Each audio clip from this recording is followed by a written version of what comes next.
para dar início às nossas atividades, nós vamos ler um trecho do livro Fonte Viva. Cada aprendiz em sua lição, cada trabalhador na tarefa que lhe foi cometida, cada vaso em sua utilidade, cada lutador com a prova necessária. Assim, cada um de nós tem o testemunho individual no caminho da vida. Por vezes, falhamos aos compromissos assumidos e nos endividamos infinitamente. No serviço renovador, todavia, clamamos pela misericórdia do Senhor, rogando-lhe compaixão e socorro. A pergunta endereçada pelo Mestre ao cego de Jericó é, porém, bastante expressiva. Que queres que eu faça?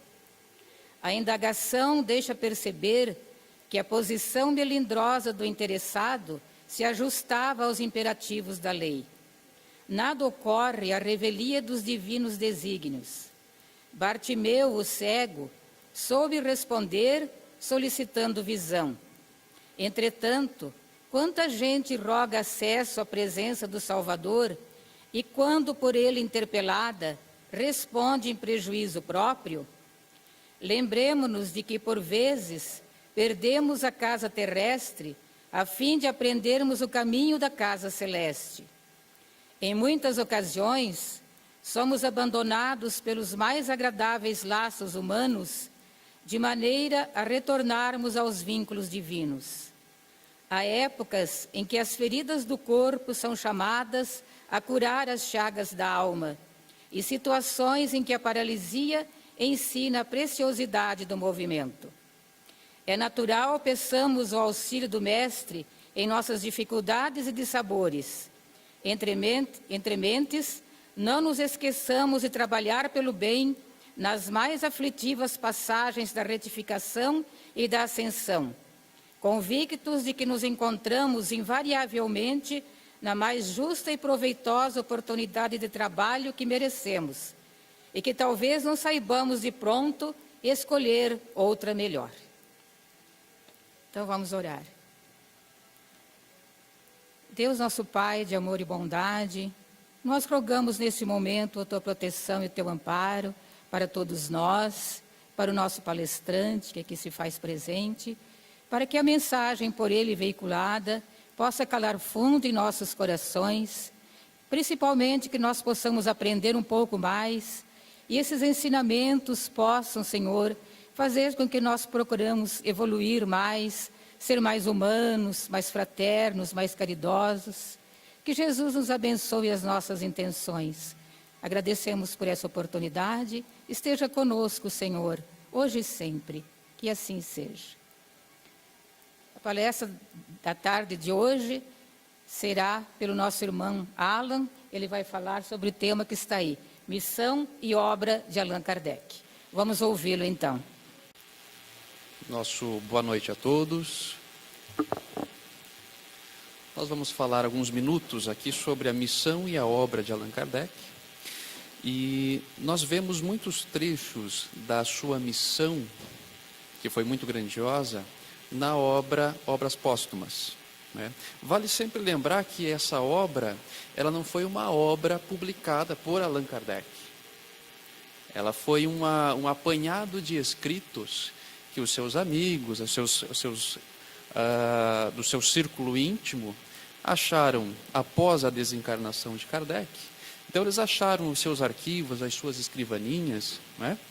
E coletaram uma série de documentos para então fazer essa obra chamada Obras Póstumas, né? E dentro dessa obra existem diversos assuntos sobre espiritismo, sobre mediunidade, sobre espíritos, sobre filosofia.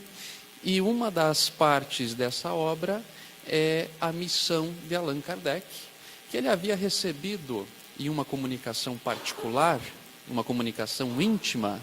Ele tinha recebido essas palavras, essa missão, que o Espírito Verdade, então, tinha dito a Allan Kardec. Qual seria a sua missão em 1856? Ou seja, antes do lançamento do Livro dos Espíritos, antes de realmente o Espiritismo existir efetivamente. né, estava na etapa de estudos ainda de Allan Kardec, né, onde evoluiu das mesas girantes até as comunicações mais filosóficas, comunicações mais inteligentes, e ele então formou esse corpo doutrinário que a gente chama de doutrina espírita. Mas nesse momento em que ele recebe a mensagem do Espírito Verdade, não existia ainda um espiritismo, né? E a gente vai ver alguns trechos agora de como o Espírito Verdade pediu e alertou Allan Kardec para que a obra fosse feita. Nós vamos ver assim que o Espírito Verdade coloca algumas palavras até um pouco duras, porque eram necessárias, como um alerta para Allan Kardec. Então, ao longo de alguns minutos, nós vamos ver aí o que o Espírito Verdade disse para Allan Kardec, o que ele revelou para Allan Kardec que seria a sua missão, e nós vamos então analisar a doutrina espírita, alguns aspectos científicos e filosóficos da doutrina espírita, e vamos ver então se tem relação realmente com o que ele recebeu como missão do Espírito Verdade, né?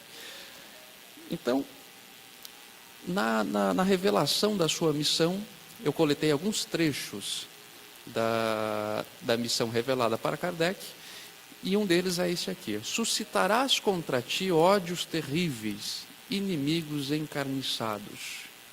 E isso ocorreu muito. Kardec foi duramente criticado por jornalistas, criticado por materialistas, por espiritualistas, por todos os meios possíveis. Acusaram-no de receber dinheiro, de embolsar dinheiro das obras espíritas. Teve o Auto da Fé de Barcelona, onde foi queimado obras espíritas. Um bispo de Barcelona decretou que obras espíritas deveriam ser queimadas. Ainda memorando os tempos de Inquisição. Isso ocorreu em 1861. Então, memorando ainda a época da Inquisição, onde eram queimados livros, queimados pessoas, isso ocorreu também com a obra de Allan Kardec. Então ele teve muitos inimigos, realmente teve muitas pessoas com ódio muito grande de Allan Kardec. Uma outra frase que se encontra na missão de Kardec: não suponhas que te baste publicar 1 livro, 2 livros, 10 livros, para em seguida ficares tranquilamente em casa. Tens que expor a tua pessoa. E nós vamos ver isso Kardec fazendo também. Não só publicou o Livro dos Espíritos, o Livro dos Médiuns e assim por diante. Ele expôs a sua pessoa. Ele participava ativamente do movimento espírita. Ele era o diretor da Revista Espírita, que por 12 anos ele assinou essa revista. Então ele expôs a sua pessoa de uma maneira impressionante, não é? As críticas que ele recebia, ele rebatia todas com a lógica, com a razão, né? E não bastou realmente publicar livros, como diz aqui nesta missão. Não basta que você publique livros, tem que expor a tua pessoa. E Kardec fez isso muito bem. Um outro trecho da mensagem é: por mais de uma vez sucumbirás sob o peso da fadiga. Numa palavra, terás de sustentar uma luta quase contínua, com o sacrifício de teu repouso, da tua tranquilidade, da tua saúde e até da tua vida. Isso também ocorreu inúmeras vezes. Quando nós acompanhamos a Revista Espírita, que eram os trabalhos mais periódicos, eram trabalhos mensais, nós vamos ver em diversos trechos Allan Kardec se reportando àquelas pessoas que mandavam-lhe cartas, porque na época esse era o meio mais comum de comunicação, através das cartas. E Kardec fala em diversos momentos que ele está se comunicando com milhares de pessoas. Em um trecho ele fala que ele está se comunicando com mais de 1000 centros espíritas sérios e milhares de pessoas, tudo através de carta. Em alguns momentos na Revista Espírita nós vamos reparar também ele falando o seguinte, ele pedindo desculpas às pessoas que mandavam cartas para ele, porque ele não estava conseguindo respondê-las a tempo, ele não estava conseguindo acompanhar todas as respostas que ele gostaria. Então ele escreve na revista: me desculpem, eu não estou conseguindo, eu estou com problemas na minha saúde, eu tenho que repousar um pouco, eu preciso de um momento de descanso. Que tanto os médicos corporais falavam, como os espíritos também falavam para ele. Repouse um pouco, né, para que você tenha mais energia por mais tempo. Mas é impressionante como Allan Kardec, então, suportou toda essa fadiga, todo esse peso de trabalho exaustivos que ele teve ao longo desses anos em que a doutrina espírita foi concebida. Em um outro trecho que o Espírito de Verdade fala para Allan Kardec, ele vai recomendar algumas virtudes para Allan Kardec. Então diz ele: são indispensáveis coragem, perseverança e inabalável firmeza. Também são de necessidade prudência e tato. Exigem-se, por fim, devotamento, abnegação e disposição a todos os sacrifícios. Vejam que não é pouca coisa que o Espírito Verdade pede para Allan Kardec. Praticamente aqui falou de todas as virtudes. Coragem, abnegação, prudência.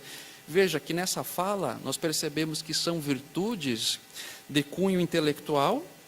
A prudência é uma virtude de cunho intelectual e também virtudes de cunho do sentimento. Quer dizer, quando fala em benevolência, abnegação, devotamento, quer dizer, isso faz parte aí do seu espírito, né? Então nós vemos aí todas as virtudes sendo necessárias para quem cumpriria essa missão de pôr a doutrina espírita para a humanidade, né? Agora, uma coisa muito curiosa é que Allan Kardec nunca publicou essa mensagem. Essas mensagens, foram várias. Esse aqui são os trechos de uma das mensagens, né? Mas Allan Kardec nunca publicou isso. Por quê? A gente vai ver a beleza disso. Aquele que é missionário, ele não se diz missionário. Aquele que é missionário não fica alardeando por aí: olha, eu fui o escolhido para fazer tal coisa. Ele não fica falando aos quatro ventos: eu sou o missionário. O missionário, ele é descoberto pelos outros. E assim foi com Allan Kardec. Ele não publicou isso em nenhum momento. Após a sua desencarnação é que seus amigos mais íntimos coletaram esses documentos e publicaram em uma obra. O missionário, ele é descoberto, ele não fica alardeando por aí: eu sou o missionário. Então é muito importante esse dado. Kardec nunca se colocou nessa posição. Veja, a posição que ele estava recebendo, a missão que ele estava recebendo, era uma missão de abalar o mundo. Palavras do Espírito Verdade. A tua missão é a de abalar o mundo. Abalar de que jeito? Com a reforma, com as ideias. Com todos esses aspectos que a doutrina espírita trata, isso, sem dúvida nenhuma, abalou o mundo inteiro. E Kardec recebe essa mensagem de ninguém menos que o Espírito Verdade, que nós sabemos se tratar de Jesus Cristo. Kardec recebe essa mensagem do próprio Cristo, nunca divulgou. Mas todos sabemos, sim, que ele foi um grande missionário, porque nós percebemos isso pela sua força, pela sua luta, pela sua obra, né? Agora, cabe a nós fazermos uma reflexão se realmente essas palavras do Cristo fazem sentido. Que a missão de Allan Kardec era para abalar o mundo. Nós vamos então entender se isso faz sentido realmente, essa mensagem espírita abala, ela tem esse poder de abalar o mundo ou não. Então é isso que nós vamos ver agora, confrontar essa mensagem com a obra de Allan Kardec e ver se realmente faz sentido isso. O que a doutrina espírita trouxe de novo? Muitas coisas ela relembrou e reforçou da filosofia, do cristianismo, mas o que ela trouxe de novo? A filosofia tem a filosofia espírita, a doutrina espírita, ela tem essencialmente dois aspectos muito particulares. que Kardec não esqueceu de nenhum deles. Elaborou os dois com muita propriedade. São os aspectos da ciência e o aspecto da filosofia. A doutrina espírita tem esses dois aspectos, científico e filosófico. Então Kardec vai dizer no livro que é o Espiritismo. Como ciência, né? O Espiritismo é uma ciência que trata da natureza, origem e destino dos espíritos, bem como de suas relações com o mundo corporal. Então Kardec se debruça a estudar uma ciência nova, que não existia até então e que não foi criada nenhuma outra até agora, que possa substituir uma ciência que estude isso aqui que está falando, a natureza, a origem e destino dos espíritos e suas relações com o mundo corporal. Não existia e não existe até hoje uma outra ciência que estude isso. Ainda se fala, não, mas eu não entendo como a doutrina espírita é uma ciência, porque não se estuda na universidade. Nós temos que lembrar que o pouco que se estuda nas universidades é muito pouco relacionado ao que é a natureza. A natureza, existem muito mais variáveis, muito mais coisas a serem descobertas daquilo que é discutido na universidade.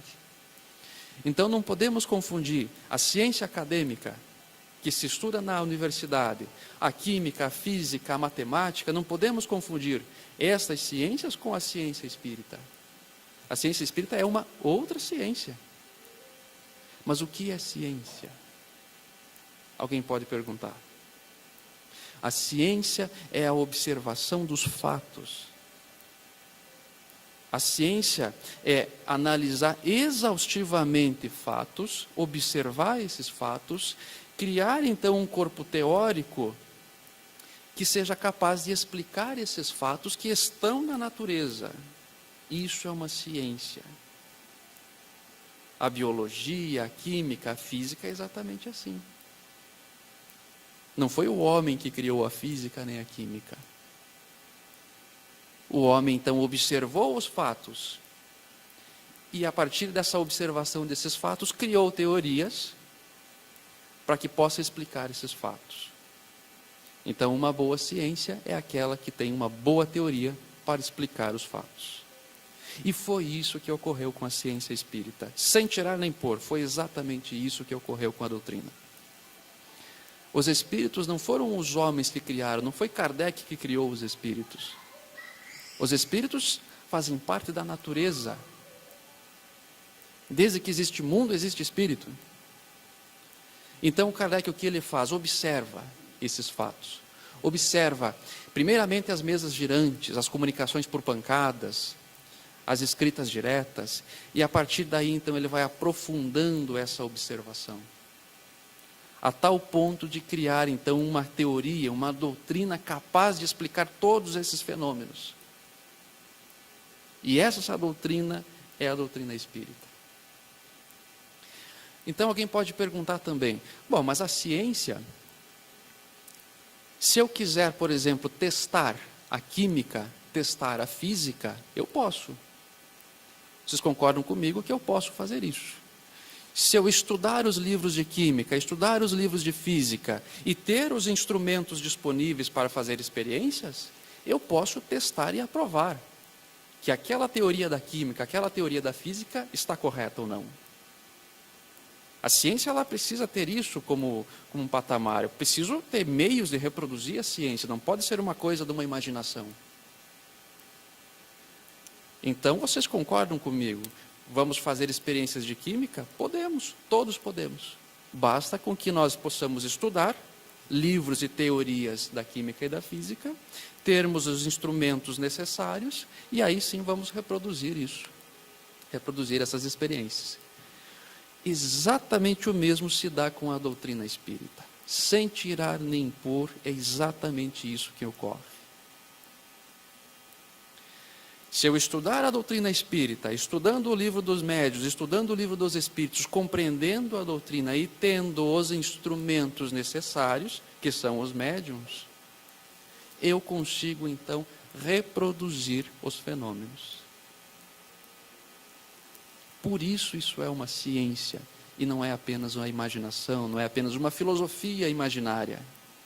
Isso é um aspecto novo que a doutrina espírita nos trouxe. É o aspecto da ciência. E Kardec se preocupa muito com esse aspecto da ciência. Não é à toa que, em 1857, Kardec publica a primeira edição de O Livro dos Espíritos. Mas em 1861, ele publica O Livro dos Médiuns, que já é o livro que contém todas as informações para que você possa reproduzir a comunicação com os espíritos. Esse é o livro de química e de física que nós precisamos estudar se nós quisermos testar as teorias da física e da química. Kardec se preocupa muito com isso.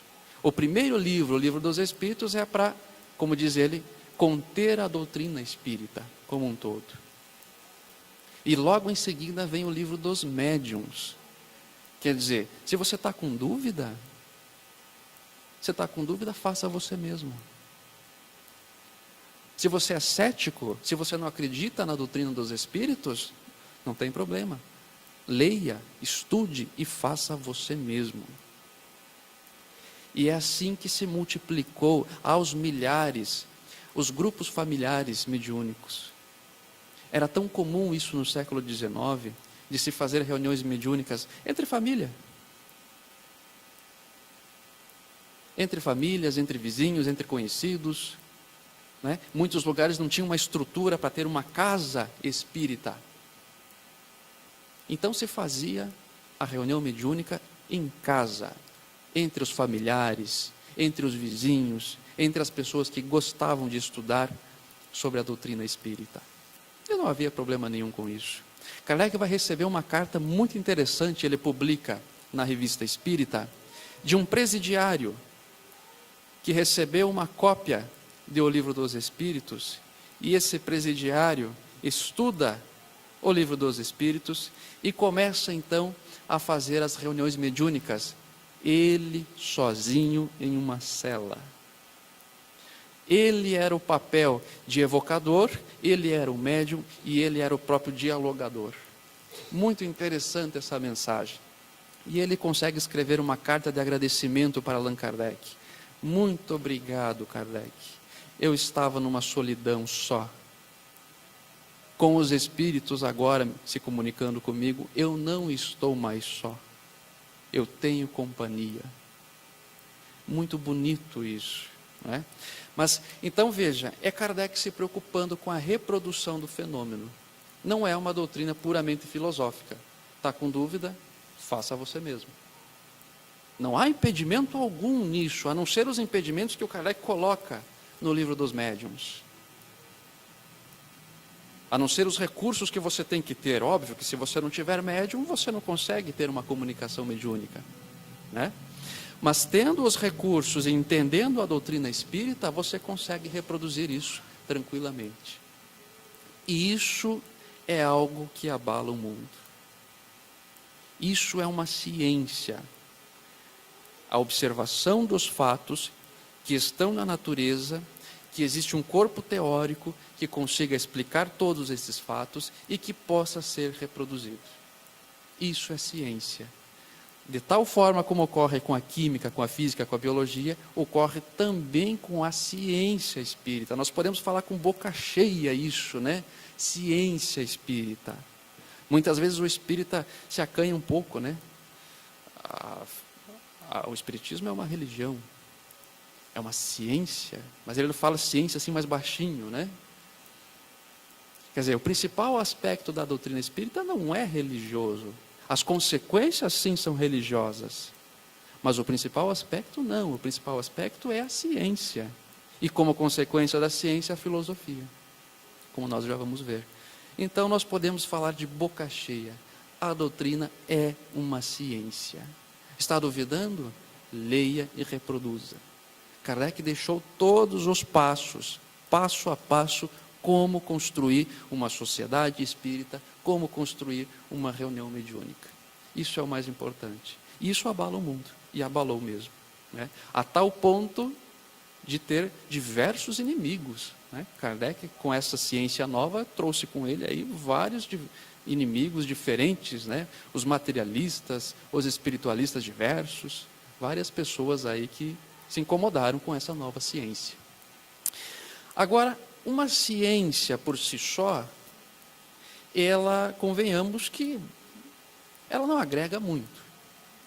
Agrega o conhecimento, né? Parte ela pega aquela parte intelectual do ser humano, né? Que você quer reproduzir, etc., aquela ciência, aprender mais sobre aquilo. Agora, só a ciência por si só, ela não torna o homem melhor. E aí que entra a parte da filosofia espírita.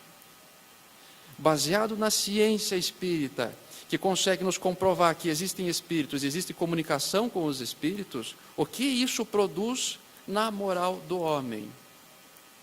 O que isso produz na atividade humana do dia a dia? O que ocorreu nesse momento? Bom, para aquele que tinha dúvida se existia vida após a morte, e agora ele sabe que existe, que tem vida após a morte, convenhamos que é um super impacto na sua vida moral. Enquanto o materialista pensa, bom, eu posso fazer qualquer coisa aqui, já que eu vou morrer mesmo, e não tem volta, a doutrina espírita vai dizer, não, a vida continua. Se você fez o mal, você continuará vivo para ver esse mal tendo as suas consequências. Isso é um grande modificador de vidas, né? E aí é que entra a filosofia, que estuda aí todas essas consequências na vida do homem. Agora vamos analisar a parte filosófica. O que mudou? O que trouxe novo a doutrina espírita para o mundo? Ela trouxe de novo a certeza da vida futura. Baseado na ciência, nos fatos e na observação, isso trouxe a certeza da vida futura.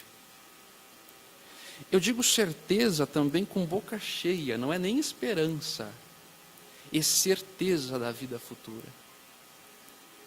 Se você está se comunicando, por exemplo, digamos que você perdeu um ente querido seu, e você tem então o estudo necessário, enfim, das obras, para fazer uma reunião mediúnica, e você se comunica com esse seu parente, com esse seu amigo querido que desencarnou, e ele lhe dá traços, ele lhe dá indícios de que realmente é ele. Você tem dúvida ainda de que a vida continua? Você tem a certeza, você tem a absoluta certeza que a vida continua. Isso é algo que a doutrina espírita trouxe novo para o mundo. Não existia essa certeza. Ah, mas a doutrina espiritualista, né, a doutrina católica, a doutrina protestante já falava da vida após a morte. Fala, mas não há a certeza. Você acredita nisso baseado em uma crença, em uma fé. Mas não existe uma certeza sobre isso. E é por isso que muitas pessoas, muitos materialistas se distanciaram das religiões. Ora, estão me falando uma coisa aqui que eu não sei se vai acontecer, vou me afastar disso. Eu não tenho como comprovar. Eu não tenho certeza alguma de que isso vai ocorrer. E a doutrina espírita não. Baseado na ciência e nos fatos, ela te consegue comprovar. É certeza a vida futura. Não é uma esperança. Antes você tem esperança, você tem fé. Eu vou caminhar direitinho aqui porque eu acredito, eu tenho fé, eu tenho esperança de que existe alguma coisa depois da morte. Com a doutrina você tem certeza, absoluta certeza. E por que a gente não deve usar a palavra esperança? Como diz um filósofo, o que é a esperança? É um desejo que se refere ao que não temos, uma falta, que ignoramos se foi ou será satisfeito, enfim, cuja satisfação não depende de nós. Esperar é desejar sem gozar, sem saber e sem poder. Essa é uma definição do filósofo Sponville sobre a esperança. E ele vai nos dizer: a esperança é um desejo. Só que sempre acompanhado da esperança existe o temor. Não existe esperança sem temor. Se eu tenho esperança de que amanhã faça sol, é porque eu tenho o temor de que não faça. Se eu tenho esperança de que a minha vida vai melhorar o próximo ano e eu vou conseguir comprar aquelas coisas que eu desejo, é porque eu não sei se vai ocorrer. Eu tenho esperança. Então, quando a gente tem esperança, nós temos junto com ela o temor. O temor de que não ocorra. Ora, se eu tenho esperança de que minha vida vai melhorar o ano que vem, seja lá em que aspecto for, por exemplo, financeiro, é porque eu não tenho poder de mudá-la agora. E nem o poder de mudá-la lá na frente. Senão eu mudaria. É porque eu não sei se vai ocorrer ou não. É porque agora está me fazendo falta essa mudança. Então é por isso que ele vai dizer: esperar é desejar, sem gozar, sem saber e sem poder. Eu não posso e eu não sei nada sobre esse meu desejo. Eu tenho uma esperança. Pode ser que ocorra, pode ser que não. O contrário da esperança, o que que é? É certeza. A certeza é exatamente o oposto da esperança. Enquanto a esperança eu não sei se vai ocorrer ou não, eu não tenho poder de fazer acontecer ou não, a certeza não me deixa dúvidas. Eu já nem espero nada, eu tenho certeza. Então a doutrina trouxe uma certeza da vida futura, não uma esperança. Esperança é o que existia antes da doutrina. As outras doutrinas filosóficas, as outras doutrinas espiritualistas, poderiam então ter bons argumentos que diriam: você pode ter uma boa esperança da vida futura. Você pode ter fé, você pode acreditar nisso. Mas você não tem certeza. Quando você tem certeza, já não há espaço algum para você duvidar, para você temer. Essa é uma grande contribuição da doutrina espírita para a humanidade. E que realmente abalou o mundo. Vamos ver uma outra? A doutrina da reencarnação. A doutrina da reencarnação, ela não foi o Espiritismo quem a trouxe. Tiveram várias outras culturas que já acreditavam na reencarnação, né? Mas o que a doutrina espírita trouxe no seu contexto filosófico foi uma boa estrutura filosófica para que você não duvide mais da reencarnação. Ora, antes eu até podia acreditar numa fé cega, mas agora não. Agora eu estou ouvindo dos espíritos. Nós, espíritos, até ontem nós estávamos aí, encarnados. E nós, espíritos, também programamos a nossa próxima reencarnação. E é assim essa sequência, até que eu me torne puro, até que eu me torne realmente sábio. Então, nessa doutrina da reencarnação, nós vamos perceber, por exemplo, Kardec se aprofundando nos estudos dos atributos de Deus, por exemplo. É incontestável, por exemplo, esses atributos de Deus. Ele é eterno e infinito, ele é imaterial e imutável, onipotente, onisciente, justo e bom. E único. Então, esses atributos de Deus, todos nós concordamos com isso, independente da religião que você siga, todos nós concordamos com esses atributos. Ora, para ser Deus, tem que ser justo, não é? Tem que ser bom, tem que ser eterno, infinito, ele tem que ter poder absoluto, ele tem que saber em absoluto. São os atributos básicos para nós podermos acreditar que existe um Deus, né? Esse Deus, obviamente, tem que ser melhor do que nós. E nós conseguimos perceber essa perfeição quando nós agimos em desacordo com a perfeição e nós conseguimos imaginar que existe algo mais perfeito do que nós. Por exemplo, quando nós agimos injustamente com alguém, fomos injustos com alguém, lá tem a nossa consciência dizendo: poxa vida, você foi injusto. O que seria o correto a se fazer? É ser justo. Isso seria a perfeição da ação, é ser justo. Se eu acredito em um Deus, Ele deve ser a perfeição de tudo. Ele tem que ser justo, Ele tem que ser bom, Ele tem que ter todos esses atributos. Então, analisando esses atributos, Kardec começa a questionar alguns dogmas que existiam há séculos. Por exemplo, o do castigo eterno. Ora, se Deus é justo e bom, existe inferno mesmo? Será que existe um lugar destinado para aqueles que em uma vida cometeram crimes, fizeram besteira, e vão passar eternamente pagando por aquilo que fizeram? É justo? É bom isso? Nós mesmos podemos entender que não. Ora, se quem tem filhos, ou quem tem sobrinhos, ou quem tem alguma criança por perto, ora, se essa criança errou em determinado momento, você consegue ensiná-lo o que é o correto. Se a pessoa reprovou na escola em um determinado ano, ela pode repetir no próximo ano e fazer muito melhor do que ela fez no ano anterior. Nós não julgamos assim eternamente. Ora, alguém errou comigo, eu vou massacrá-lo eternamente, né? Reprovou um ano da escola, não vai mais para a escola. Você fica aí em casa que você não vai mais para a escola. Não é assim que ocorre com a educação nossa. Aquele familiar que muitas vezes erra, né? Que pisa no calo nosso. Ora, você errou comigo, você está lascado. Eternamente agora eu não quero mais te ver na frente. Não é assim que nós agimos. Se nós não agimos assim, por que Deus agiria assim? Ele que é infinitamente justo e bom, por que Ele iria castigar eternamente alguém? Por algum equívoco? Então, são coisas que abalam o mundo.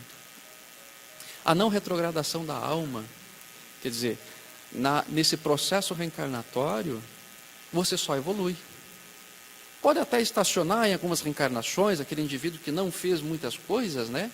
Mas o teu caminho é ir para frente, jamais ir para trás. Isso, pela lógica, também faz muito sentido.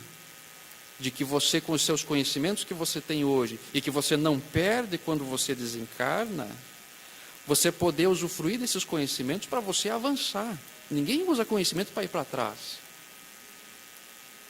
Você usa conhecimentos para você poder adquirir novos conhecimentos. E novos conhecimentos te dão armas, te dão munições para que você possa se tornar melhor como pessoa.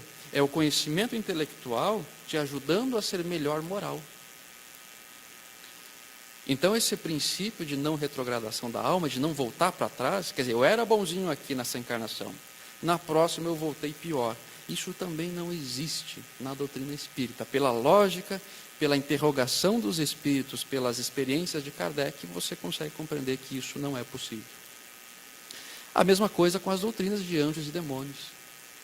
Ora, se Deus é justo, é bom, eterno, infinito, e tudo isso aqui que a gente está lendo, faz sentido que exista um outro ser, um demônio, por exemplo? Ou Deus criou esse demônio, mal, eternamente mal, que também não faz sentido, ou o demônio existe desde sempre, assim como Deus. E aí Deus não seria mais único. Existiria um competidor ali com Deus, né? Existe um outro ali, está ali, para ali com ele, né? Então você consegue colocar essas doutrinas aí, a desmoronar essas doutrinas de anjos e demônios, esses seres criados eternamente para o bem, eternamente para o mal, nunca foram nada diferente disso. Você consegue desconstruir tudo isso com a doutrina espírita. Quer dizer, com a doutrina espírita acabou essa história de demônio, de diabo e tudo mais, acabou com isso. Você vai perceber, existem espíritos voltados para o mal. Enquanto eles não evoluem, existem espíritos voltados para o mal, que desejam o mal. Existem sim. São demônios? Não. Estão em erro. E os anjos? O que são os anjos? São aqueles bons espíritos que já passaram por diversas reencarnações, aprenderam tudo, modificaram os seus sentimentos e se tornaram bons espíritos. Esses são os anjos, aqueles espíritos que nos guiam, que nos auxiliam, que nos lembram quando alguma coisa, com algum acidente, alguma coisa pode ocorrer, que nos inspiram para o bem, nos dão bons sentimentos, bons pensamentos, força. São esses espíritos. Então aqui nós temos mais algo que pode abalar o mundo. Outra coisa que a doutrina espírita prega é o domínio das paixões. Baseado no estudo da ciência, baseado no estudo da comunicação dos espíritos, eles vão nos dizer uma coisa que se encaixa muito bem na lógica, e que vários deles, milhares deles, repetiram a mesma coisa. Você sofre ou você é feliz exatamente na proporção em que você controla, em que você domina as suas paixões. Exatamente nessa mesma proporção. E o Kardec então explora muito esse lado das paixões. Mas que paixões são essas? Não é o objetivo falar sobre as paixões aqui, mas rapidamente. Não é essa paixão que a gente entende hoje, essa palavra paixão de um amor louco, né? A paixão pelo carro, a paixão pela pessoa, a paixão pela namorada. Não é essa paixão apenas. É a paixão no sentido filosófico. Essa paixão no sentido filosófico quer dizer, são os seus sentimentos. Controle os seus sentimentos, todos os sentimentos. A raiva, o amor, a tristeza, a alegria, o desejo, a admiração e tantos outros desejos. Controle os seus desejos, porque a tua felicidade depende disso. Os espíritos estão falando, e aqui encarnado nós conseguimos perceber isso também. Quem é feliz, por exemplo, quando você está indo para o trabalho e recebe uma fechada no trânsito, ou aquela buzina agressiva, né, atrás de você no trânsito? Se essa buzina foi capaz de lhe alterar alguma coisa na sua alma, é as paixões aí que estão em movimento. Então você precisa domar essas paixões. Já vai ter pessoa que, domado pelas paixões, já vai querer brigar, já vai querer fazer sinal, já vai querer fazer alguma coisa baseado nessas paixões. Então a doutrina espírita vem dizer, você precisa controlar as suas paixões. É isso que separa você de um espírito bom. É isso. Você e um espírito bom, o que tem no meio? O domínio das paixões, o domínio dos sentimentos. E Kardec então faz uma questão no Livro dos Espíritos, e os espíritos respondem assim: as paixões são como um corcel, que só tem utilidade quando governado, e que se torna perigoso quando passa a governar. Uma paixão se torna perigosa a partir do momento em que deixais de poder governá-la, e que dá um resultado, um prejuízo qualquer para vós mesmos ou para outrem.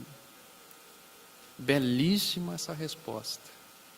Quer dizer, essas paixões, os seus sentimentos, eles são como um cavalo muito forte, um cavalo puro sangue, que corre muito rápido, que só tem utilidade quando você está sob as rédeas, quando você é senhor desse cavalo, quando você é senhor dos seus sentimentos. Né? Se torna perigoso quando você não tem mais o controle. Uma paixão se torna perigosa a partir do momento em que deixais de poder governá-la, e que dá em resultado um prejuízo para vós ou para outro. Quer dizer, são aqueles sentimentos exagerados que algumas vezes nós temos, vocês talvez não tenham, eu tenho. Talvez vocês sejam todos espíritos bons, né? Mas eu ainda tenho. Aqueles sentimentos descontrolados e exagerados. O ciúme. Quer dizer, o que é o ciúme? É o amor. Mas é aquele amor descontrolado, absurdo, já completamente equivocado, de querer ter a posse do outro, querer ter a pessoa para você, ou o objeto para você. É um sentimento descontrolado, ou aquela raiva descontrolada. Né? Quer dizer, A coisa foi uma fagulha, o que ocorreu. Mas aquilo impactou a minha alma de um jeito, me tornou tão raivoso, tão odioso. Eu perdi completamente o controle, estourei com a pessoa, briguei, se não fiz coisa pior. Isso é o descontrole das paixões. Então a doutrina espírita vem dizer: coloque as suas paixões sob rédeas. Se elas te governarem, será um grande problema. Você não sabe aonde que isso vai te levar. É como um cavalo, muito forte, muito veloz. Deixa o cavalo desgovernado, você não sabe aonde que vai parar, o que vai acontecer, né? Um outro aspecto que a doutrina espírita também coloca aí como uma questão muito central para que você se torne melhor, é o conhecimento de si mesmo. O conhecimento de si mesmo também não é novo. Também não é novo. Desde a época dos filósofos gregos já se falava em conhecimento de si mesmo. Sócrates diz aquela frase: conhece-te a ti mesmo, né? Ele repete essa frase que está em um templo: conhece-te a ti mesmo. Agora, o que a doutrina espírita reforça nisso é o que os espíritos, os bons espíritos nos falam. Os bons que já passaram pelo nosso estágio, os bons que já venceram as paixões, os bons que já evoluíram, eles voltam dizendo: conhece-te a ti mesmo. Essa é a maneira mais eficaz de você se conhecer, de você se melhorar. E o Kardec vai perguntar no Livro dos Espíritos qual é o meio prático mais eficaz para se tornar melhor. Kardec faz a pergunta extremamente correta: qual é o meio prático, ou seja, aquilo que é possível fazer, mais eficaz, aquele que dá melhores resultados, para que eu me torne uma pessoa melhor? E aí vem uma resposta de um espírito que já passou pelas paixões, que já venceu as paixões. Esse intercâmbio com os espíritos é que é importante. Vem um espírito que já passou pelas paixões dar a resposta. E ele vem nos dizendo uma questão muito belíssima. Eu não vou colocar aqui toda a questão, é a questão 919, mas ele vem nos dizer: ora, para você chegar a ser melhor, conhece-te a ti mesmo. E coloca ali então uma proposição.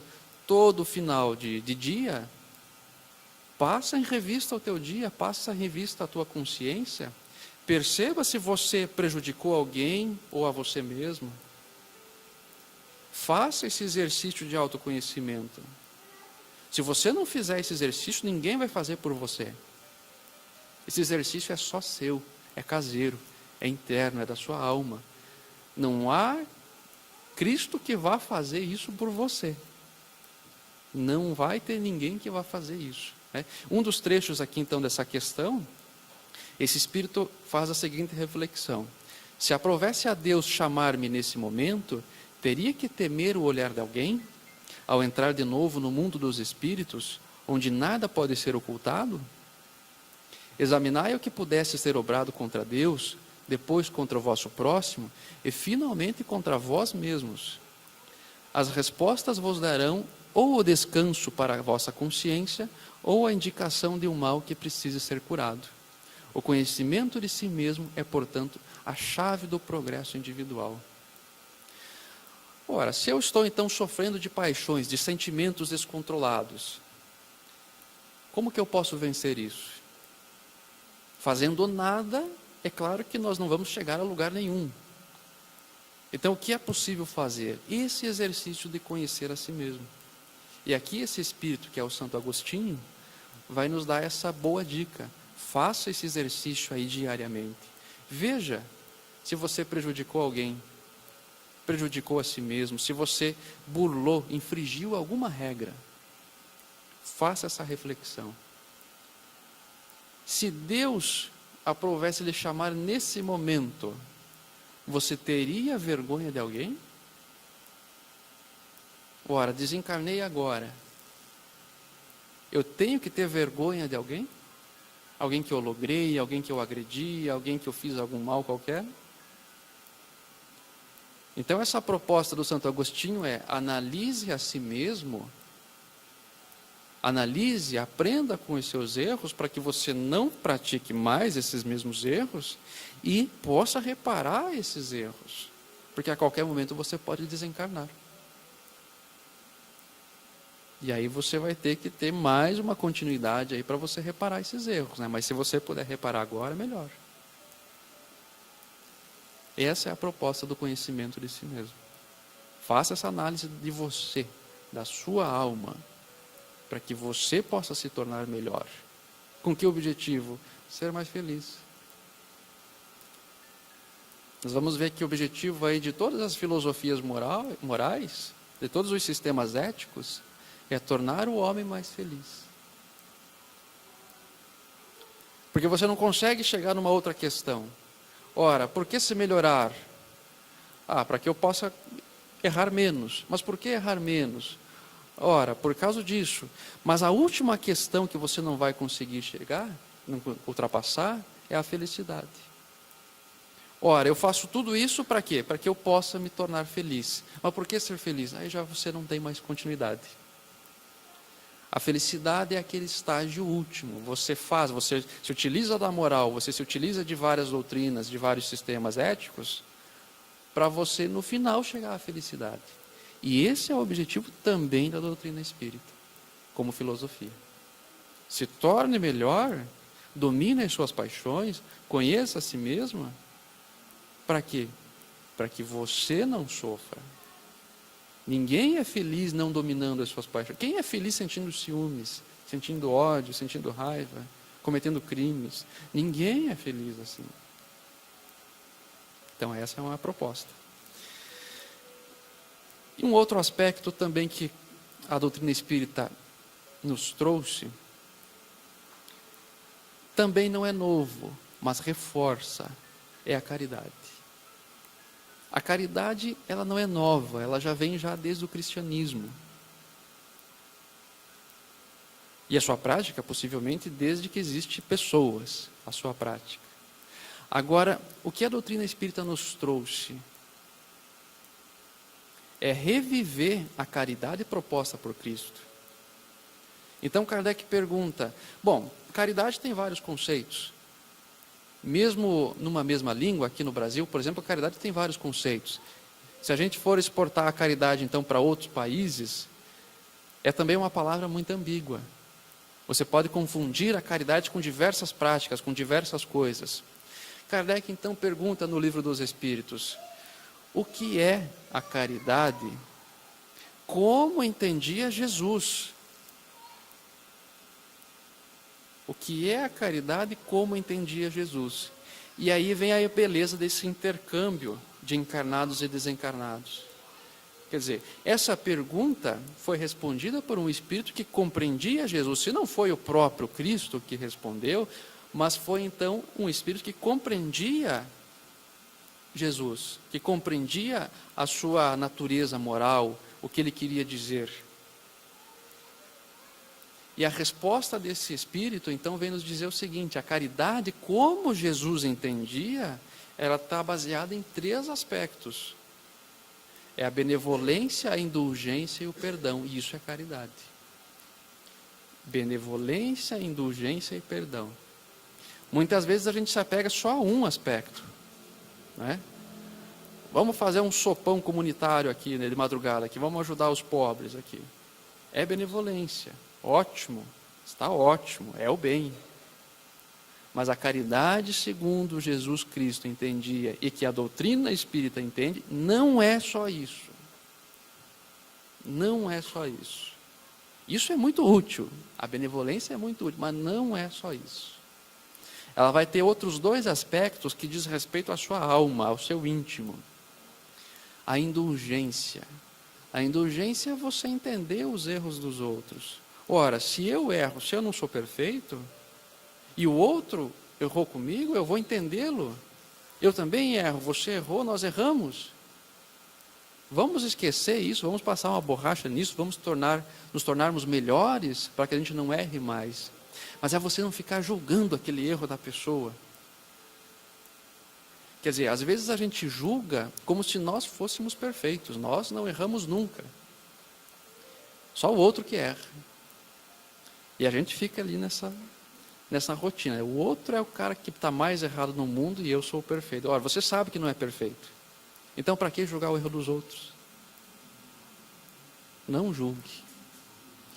E perdão. Perdão é um outro aspecto da caridade, como entende a doutrina espírita.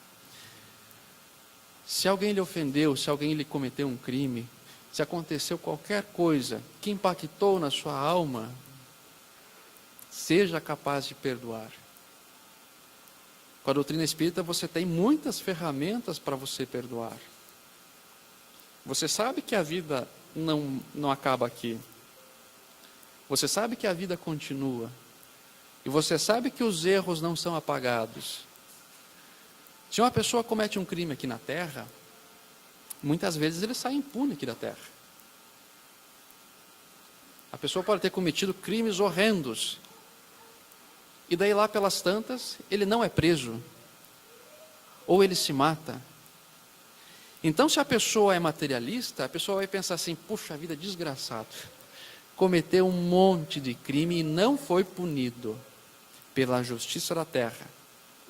Com a doutrina espírita você entende, não, esse indivíduo, se não foi punido aqui na terra como encarnado, eu não tenho dúvidas de que ele vai ser punido na vida espiritual e nas suas próximas reencarnações. Eu não tenho dúvida disso, porque ninguém escapa à justiça de Deus. Isso faz com que eu perdoe mais rápido. São ferramentas de indulgência e ferramentas de perdão. Quando os espíritos, eles mesmos vêm dizer, ora, eu estou sofrendo muito pelo mal que eu fiz anteriormente, quando o mal que eu fiz quando eu estava encarnado, eu sofro até agora, passou ali 50, 100 anos da desencarnação, e o espírito continua em sofrimento moral, e ele fala isso muitas vezes, o céu e o inferno está cheio de comunicações desse tipo, você compreende, ninguém escapa da justiça de Deus. E isso é um bom argumento para você perdoar. Por que eu, que não posso fazer nada contra aquele indivíduo, por que eu vou ficar remoendo um sentimento? Se eu tenho certeza que Deus vai cobrá-lo. Se ele cometeu um crime, eu tenho certeza absoluta que Deus vai cobrá-lo. Por que eu vou ficar alimentando então sentimento de ódio, sentimento rancoroso por causa disso?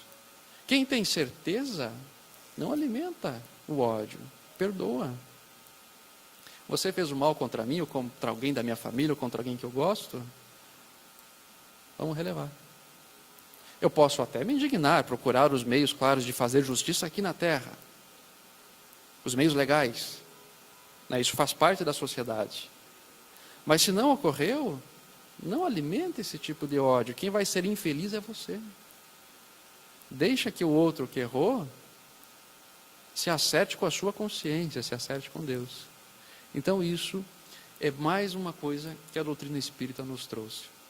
Então, para encerrarmos, eu coletei aqui alguns trechos do que a doutrina espírita nos trouxe de novo e aquilo que ela reforçou com a comunicação dos espíritos. E essas aqui são apenas algumas coisas, alguns trechos que a doutrina espírita nos trouxe. Então, quando o Espírito Verdade diz a Kardec, a sua missão será de abalar o mundo, nós percebemos que ele estava correto e que Allan Kardec cumpriu a sua missão, abalou o mundo, trouxe novas doutrinas filosóficas, corrigiu alguns caminhos filosóficos, reforçou ensinamentos anteriores e trouxe a ciência, que é algo absolutamente nova, para não deixar dúvidas. Está com dúvida? Pratique você mesmo. E os impactos morais você vai perceber também. Então, essa é a mensagem de hoje. Espero que vocês possam ter a curiosidade de também ir atrás dessas questões no Livro dos Espíritos, nas obras póstumas, no Livro dos Médiuns, que aí nós temos na mão uma filosofia importantíssima para o nosso melhoramento moral. A melhor filosofia para o nosso melhoramento moral. Ora, e se eu duvido, tem a ciência. Então eu posso praticar a ciência, se eu estou duvidando disso. Muito obrigado pela atenção.